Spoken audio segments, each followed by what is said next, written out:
hasil koordinasi kita adalah kita berbagi tugas mengerjakan beberapa hal, membagi wilayah kerja, dan alhamdulillah ini progres yang terlihatnya seperti ini.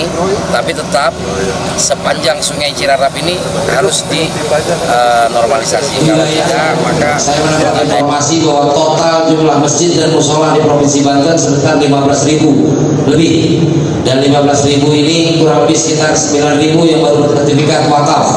Nah, kemarin kita koordinasi dengan Kementerian ATR BPN terkait dengan percepatan bersertifikatan atau sertifikat pengurusan sertifikat wakaf di Provinsi Banten. Dan nanti akan dilanjutkan dengan berikan pelayanan yang terbaik. Jangan nanya dulu bayarnya pakai apa, masuk BPJS apa enggak, punya asuransi apa enggak. Pokoknya melayani aja dulu, biar administrasi nanti menyusul.